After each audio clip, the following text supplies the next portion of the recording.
Bhogapuram airport మీద ఆ నాయకులు చేస్తూ ఉన్న కామెంట్స్ ఏవైతే ఉన్నాయో అవి నిజంగా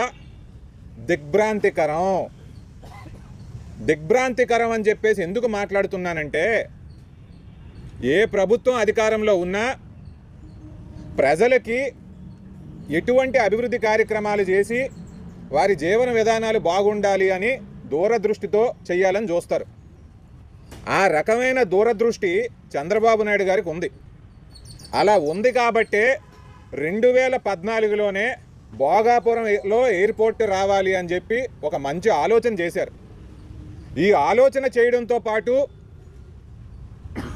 ఈ ఎయిర్పోర్ట్ కనుక పెద్దగా ఉంది అంటే ఇక్కడ కార్గో సర్వీసెస్ ఉంటాయి, టూరిజం అభివృద్ధి అవుతుంది, ఈ ప్రాంతాల్లో ఉన్న వాళ్ళందరికీ కూడా ఉపాధి అవకాశాలు, వ్యాపార అవకాశాలు, ఫైనాన్షియల్ అవకాశాలు దొరుకుతాయని చెప్పి చంద్రబాబు నాయుడు గారు ఆ రోజున ఆలోచన చేశారు.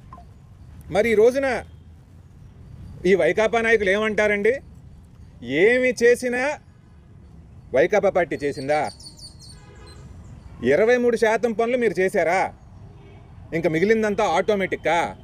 ఏంటి ఆటోమేటిక్? ఇదంతా కూడా మరి ఈరోజు నేను మాట్లాడతాను. ఎందుకంటే ఈ రోజున సోషల్ మీడియా వచ్చిన తర్వాత, ప్రెస్ సోదరులందరూ ఉన్న తర్వాత ఎవ్రీథింగ్ ఈజ్ రికార్డెడ్. ఈ వైకాపా నాయకులు వచ్చి భోగాపురానికి వాళ్ళు శంకుస్థాపన చేశామని, పనులన్నీ వాళ్ళే చేశామని చెప్పడం కూడా మాకు చాలా విడ్డూరంగా ఉంది. ఎందుకంటే భోగాపురం ఎయిర్పోర్ట్ అన్న ఆలోచన 2014లో వచ్చింది. గ్రీన్ఫీల్డ్ ఎయిర్పోర్ట్స్ డెవలప్ చేద్దాం అనుకున్నప్పుడు ఇక్కడ మొట్టమొదటిగా ఆలోచన చేసింది మా పార్టీ. దాని తర్వాత అసలు ఫస్ట్ ఎన్విరాన్మెంటల్ అసెస్మెంట్ చేసింది కూడా తెలుగుదేశం పార్టీ అధికారంలో ఉన్నప్పుడు. అట్లాగే ఎన్విరాన్మెంటల్ క్లియరెన్సెస్ అన్నీ వచ్చింది కూడా తెలుగుదేశం పార్టీ అధికారంలో ఉన్నప్పుడు.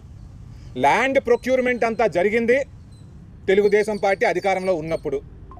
ఈ ల్యాండ్ ప్రొక్యూర్మెంట్ జరిగే ప్రక్రియలో మీ నాయకుల చేత, మీ కార్యకర్తల చేత, మీ బడాబాబుల చేత కేసులు వేయించిన మాట వాస్తవం కాదా? ఇదంతా కూడా ప్రజల ముందుకొచ్చి మాట్లాడాల్సిన అవసరం ఉంది. ఎందుకంటే రాజకీయాల్లో మనం ప్రెస్ మీట్లు పెట్టి తెలుగుదేశం పార్టీకి క్రెడిట్ ఎక్కడ వెళ్ళిపోద్దో అని చెప్పేసి నచ్చిందంతా మాట్లాడడం సబబు కాదు. ఆలోచన చేసింది తెలుగుదేశం పార్టీ.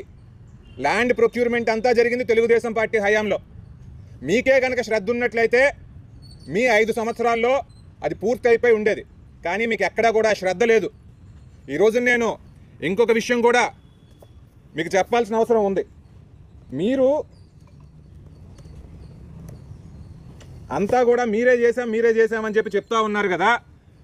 అక్టోబర్ 5, 2015లో ఇదే జగన్మోహన్ రెడ్డి గారు భోగాపురం వచ్చి ఏమేం మాట్లాడారు ఒక్కసారి ప్రెస్ సోదరులందరికీ కూడా, మరి ఇది ఆన్లైన్లోనే దొరికిందండి, నేను పెట్టుకున్నది కూడా కాదు. ఇండియా చట్టము ఇంకొకటి ఏం చెప్తాయనంటే, ఎయిర్పోర్ట్ ఒకటి ఉంటే ఆ ఎయిర్పోర్ట్కు 150 నాటికల్ మైల్స్ అవతలనే ఉంటే 150 పక్కన బొత్స గారు ఉన్నారు, కోలగట్ల గారు ఉన్నారు, మరో ఎయిర్పోర్ట్ కట్టడానికి అవకాశం ఉంటుంది అని.